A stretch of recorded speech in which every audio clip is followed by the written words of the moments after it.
ये कैसी मंतक है, ये कैसा बयान है कि आपका बेटा 6 लोगों की जान ले ले और आप कुछ दिन बाद मीडिया पर आकर ये बात करें कि मैं अपने बेटे को मना करता था, मेरा बेटा बाज नहीं आ रहा था, हमारी जमानत हो जाएगी, या पूरा एक थानेदारों को पैसे दे के हमें वहां पर दामाद बनाकर रखा जाएगा। अब इस 17 साल नौजवान ने 23 साल मेडिकल की तलबा की जान किस तरह ली। जो लवाहिकीन थे उन्होंने सुलह भी कर ली। यानी कि सवालिया निशान यह है कि जिस नौजवान ने अपने मामू को बुलाकर उस लड़की की जान ली, वो कौन लोग हैं इतने ताकतवर कि उन्होंने केस अदालत में नहीं जाने दिया, किसी थाने में नहीं जाने दिया।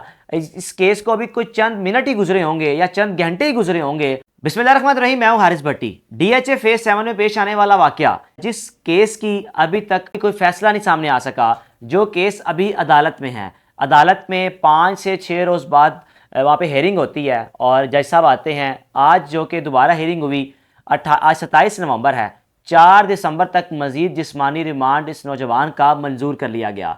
लेकिन सबसे अफसोसनाक चीज़ ये है कि इस केस जैसा वाकया एक और ऐसा लाहौर में पेश आया कि जिसको देखने के बाद हम हैरान हैं कि कैसे कैसे बिगड़े रईसज़ादे, वो नौजवान जिनकी उम्रें अभी 15 या 16 या 17 साल है और गाड़ियां लेकर सड़कों पर निकलते हैं, लोगों को निशाना बनाते हैं। निशाना बनाना सिर्फ यानी कि किसी को जख्मी नहीं करना, बल्कि उसकी जान भी ले लेते हैं। 23 साल मेडिकल तालबा जो कि चूंग के रास्ते से गुजर रही थी, इस नौजवान लड़की की जान ली गई, जो कि मेडिकल की स्टूडेंट है, अपनी गाड़ी पर जा रही थी। अब जान कैसे ली, किस रईसज़ादे ने ली, और अब तक आप हैरान होंगे सुन के कि उस रईसज़ादे ने सुलह भी कर ली है। ये सारा वाकया है क्या, आपको आगे चलकर बताऊंगा। अभी बात करते हैं फेज 7 के पेश आने वाले वाकये के बारे में। आज पहली बार अफनान है, शफकत अवान साहब उनके वालिद हैं, उनका बयान सामने आया। उन्होंने कहा कि हम भी लाहौर में रहने वाले हैं, मैंने अपने बेटे को बार बार मना करता था, मैंने मना करने के बावजूद हमें नहीं पता था कि वो गाड़ी लेकर चला गया है, तो हमारे साथ कोऑपरेट करें, हमारी बात भी माने। मोहसिन नकवी साहब, हम पर जो दिफात लगाई गई हैं, हम किस तरह अपने आप को डिफेंड करें, या अगर डिफेंड भी नहीं, मैं किस तरह उस फैमिली के पास चल कर जाऊँ। तो गुजारिश है कि हम भी आपके लाहौर में रहने वाले हैं। ये कैसी मंतक है, ये कैसा बयान है कि आपका बेटा 6 लोगों की जान ले ले और आप कुछ दिन बाद मीडिया पर आकर ये बात करें कि मैं अपने बेटे को मना करता था, मेरा बेटा बाज नहीं आ रहा था। सवाल ये है कि जब ये वाकया पेश आया उसके बाद आप कहाँ थे? उस वाकये को पेश आने से तकरीबन आज कुछ 6 से 7 रोज हो गए हैं। इस दौरान आप सामने क्यों नहीं आए? क्योंकि आप कोशिश कर रहे थे कि मैं बाहर बैठकर कोई डील कर लूँ, कोई कोशिश कर लूँ, कोई पैसे देकर उस फैमिली को रजामंद कर लूँ, रफाकत साहब जो उस फैमिली के अकेले शख्स बचे हैं, मैं उनको मना लूँ।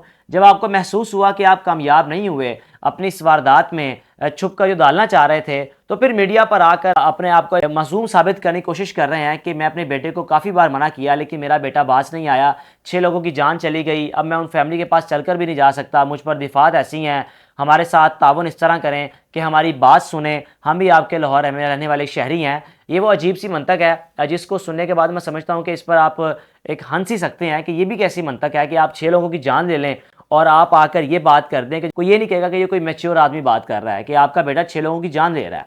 अब सेम ऐसा वाकया चूंग के इलाके में पेश आया, जो कि लाहौर का इलाका चूंग है।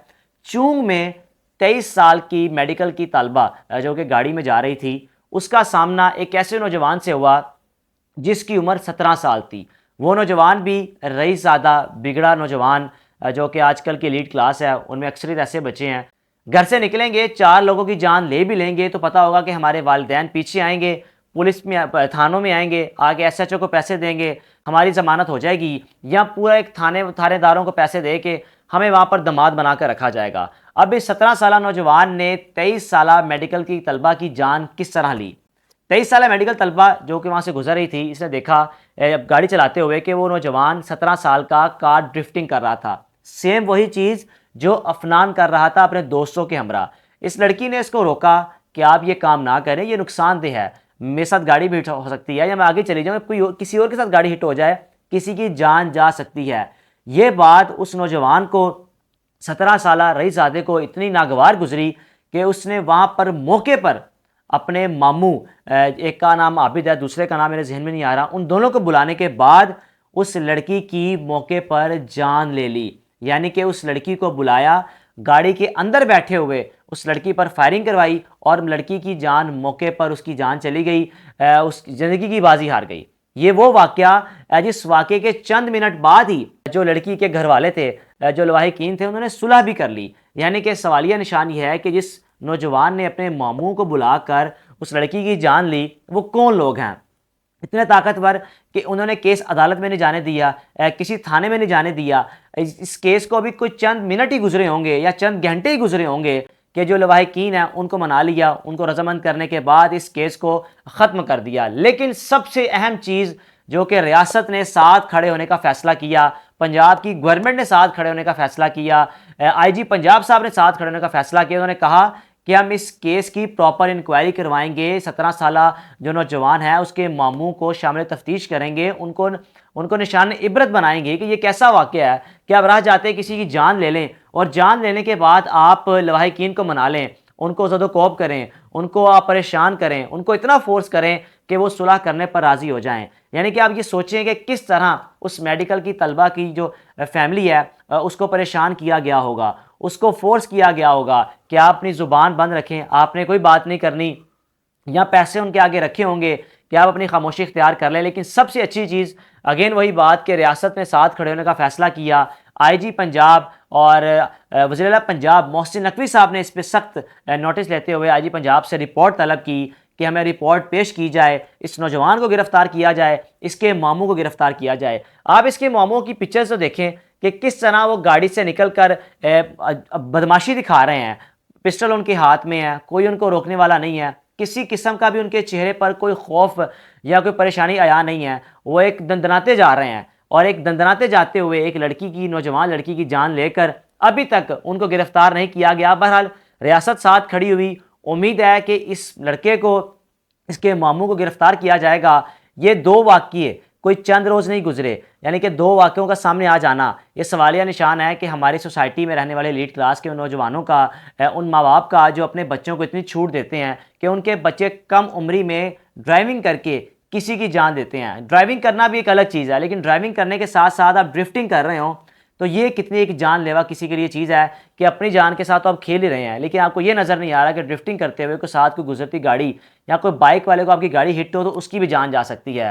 तो गुजारिश ये है कि अगर वालिदैन ये वीडियो देख रहे हैं, वो वालिदैन ख़ास तौर पर जिनके बच्चे इन जैसे बच्चों की हरकतें कर रहे हैं कि जैसे ये बिगड़े नवाबजादे, रईसजादे कम उम्र में गाड़ी लेकर निकलते हैं और किसी की जान लेने का सबब बनते हैं। खुदारा अपने बच्चों की तरबियत इस तरह करें कि बजाय किसी की जान लें वो किसी के काम आएँ, और 18 साल से कम उम्र बच्चों को गाड़ी चलाने की इजाज़त ही ना दें। जैसे कि आजकल आप देख रहे हैं कि ड्राइविंग लाइसेंस की जो दफातर हैं वहाँ पर लोगों का रश लगा हुआ है कि लोगों में अवेयरनेस दी जा रही है। तो काइंडली अपने बच्चों की 18 साल उम्र होने का वेट करें, लाइसेंस बनवाने के बाद फिर उनको गाड़ी दें, और इस बात की तलकीन करें कि लाइसेंस तो बन गया, गाड़ी मिल गई, लेकिन ड्रिफ्टिंग ना करें क्योंकि ये आपके लिए भी नुकसानदेह है, किसी के लिए भी नुकसानदेह है। अपने मेज़बान को इजाज़त दीजिए।